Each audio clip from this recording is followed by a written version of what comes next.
함께 1월 11일 속교원과 요한일서 4장을 공부해 보도록 하겠습니다.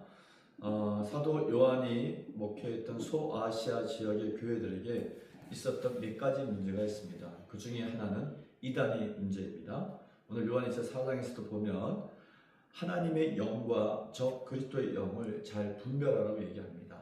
여기서 적 그리스도의 영은 무엇을 의미하냐면 바로 이단의 영을 의미합니다. 그 이단의 핵심 주장이 무엇이냐면 예수 그리스도의 신성은 인정하지만 예수 그리스도의 인성은 부정하는 것을 의미합니다. 특별히 영지주의라고 하는 이단자들은 그들은 예수 그리스도의 인성을 부인했습니다. 즉 예수님이 완전한 하나님이자 완전한 인간으로 이 땅에 오셨는데 완전한 인간으로 오셨다고 하는 우리와 똑같은 육체를 가지신 우리와 똑같은 성정을 가지신 완전한 인간으로 왔다는 것에 대해서 부인을 한 것입니다.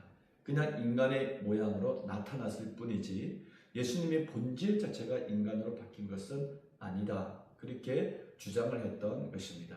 그러나 기독교 정통 교리는 예수님은 완전한 하나님이자 완전한 인간의 몸으로 즉 신성과 인성을 가지신 몸으로 이 땅에 오신 것을 우리는 믿습니다. 그것이 정통 교리입니다. 근데 이 초기 교회의 정통 교리를 뒤흔드는 바로 이단의 주장, 예수님의 인성을 부정하는 주장이 있었기 때문에 이에 대해서 잘 분별하라고 그렇게 얘기하고 있는 것입니다.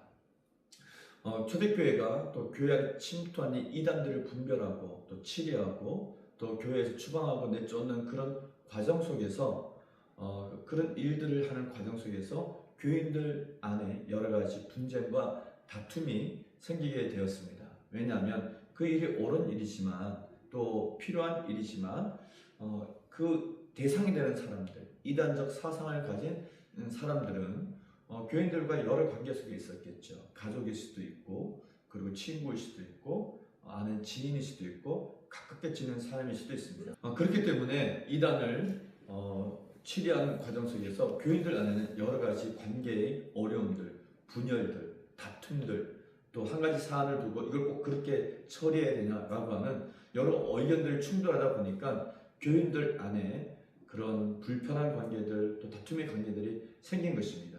이와 같은 초대교회의 상황을 보고 지금 요한이 해법으로 얘기하는 것은 우리는 예수님의 계명을 지켜야 된다.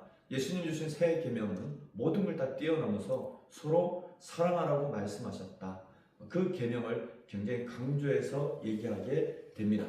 요한에서 2장에서 서로 사랑하라라고 사랑에 대해서 강조할 때에는 예수님의 새 계명을 강조하면서 그렇게 얘기를 했고 요한일서 3장에서 또 사랑하라고 그렇게 가르칠 때에는 우리 모두가 하나님의 자녀이기 때문에 우리가 하나님을 사랑을 본받아 그렇게 사랑해야 됨을 얘기하고 있습니다.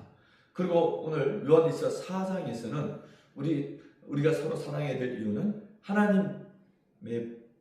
하나님께서 사랑이시기 때문에 그 본질이 사랑이시기 때문에 우리도 서로 사랑해야 됨을 강조하고 있습니다. 하나님께서 우리를 사랑하사 하나밖에 없는 독생자 예수 그리스도를 이 땅에 보내셨고 또 그분은 우리를 위하여 십자가에서 기꺼이 죽으시는 고통과 아픔을 참으셨습니다. 성경은 이렇게 얘기합니다. 사도 요한은 우리가 하나님을 먼저 사랑한 것이 아니라 하나님께서 우리를 먼저 사랑하셨으니 우리도 마땅히 형제를 먼저 사랑하는 것이 맞다. 그렇게 가르칩니다. 이 요한의 가르침을 따라 초대교회는 서로 사랑하고 또 우리가 하나님이 먼저 우리를 사랑했듯이 우리도 이웃을 또 내 주변에 있는 사람들을 먼저 사랑함으로써 초대교회의 문제를 해결해 가기 시작을 했던 것입니다. 사실 서로 사랑함에 있어서 멀리 있는 사람보다는 가까이 지내는 사람을 사랑하기가 더 어렵습니다. 그러나 우리는 이 가르침을 따라 서로 옆에 있는 사람부터 사랑하고 또 하나님의 마음으로 그들을 품어주고 잘 보듬어줘야 되는 그런 삶을 살아야 될 줄로 믿습니다. 이 같은 배경을 바탕으로 해서 말씀 나누기 함께 보도록 하겠습니다. 첫 번째 문제, 영들이 하나님께 속했는지 어떻게 분별할 수 있습니까? 2절 말씀을 보면 하나님의 영을 알지니 곧 예수 그리스도께서 육체로 오신 것을 시인한 영마다 하나님께 속한 것이다. 자, 예수님이 완전한 인간으로 우리와 똑같은 육체를 갖고 태어나신 것을 입으로 시인하는 자, 즉 예수님의 인성을 시인하는 자가 바로 하나님께 속한 자이고, 반대로 예수님의 인성을 부인하는 사람이 바로 적그리스도의 영을 가진 사람이다, 그렇게 얘기하고 있습니다. 앞서 설명했듯이 예수님의 신성과 인성, 이 두 가지를 믿어야 되는데 예수님의 인성을 부인하는 것이 이단자들이었고, 이단자들은 적그리스도의 영을 가졌다, 그렇게 얘기하고 있는 것입니다. 두 번째 문제, 하나님은 그분의 사랑을 우리에게 어떻게 나타내셨나요? 하나님은 우리에게 그분의 사랑을 어떻게 나타냈을까요? 독생자를 세상에 보내주심으로써, 또 그 아들을 화목 제물로 삼아 주심으로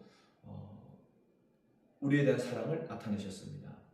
사도 바울의 표현에 의하면 우리가 아직 죄인 됐을 때 하나님께서 그 아들을 십자가 못 박아 죽이심으로 우리에 대한 자신의 사랑을 확정하셨다고 로마서 5장 8절 말씀에 그렇게 얘기하고 있고, 요한도 똑같은 원리를 얘기하고 있는 것입니다. 하나님께서 독생자를 우리를 대신하여 속죄의 제물로 내어주심으로, 화목의 제물로 내어주심으로 우리에 대한 사랑을 확정하셨다. 이번에 두 번째 문제, 그 사랑을 받은 우리는 어떻게 살아야 합니까? 11절에 보면 사랑하는 자들아 하나님이 이같이 우리를 사랑하였은즉 우리도 서로 사랑하는 것이 마땅하다. 하나님 우리를 이렇게 일방적으로 먼저 사랑해 주셨기 때문에 우리도 마땅히 내 형제를, 내 자매를, 같은 교인들을, 또 이웃들을 사랑하는 것이 바로 그 사랑을 입은 자로서 마땅히 실천해야 될 우리의 모습인 것을 얘기해 주고 있습니다. 말씀 다지기 읽고 마치도록 하겠습니다. 거짓된 가르침은 공동체를 분열시키고 서로 사랑하지 못하게 합니다. 특히 신비한 영적 체험이나 그럴듯한 말에 속으면 예수 그리스도를 왜곡하거나 부인할 수 있습니다. 그래서 분별력이 필요합니다. 진리를 아는 것과 공동체 안에서 서로 사랑하는 것은 함께 가야 합니다. 진리를 지킨다는 이유로 형제자매를 상처 주지는 않았는지, 사랑한다고 말하며 진리를 소홀히 여기지는 않았는지를 살펴야 합니다. 아멘.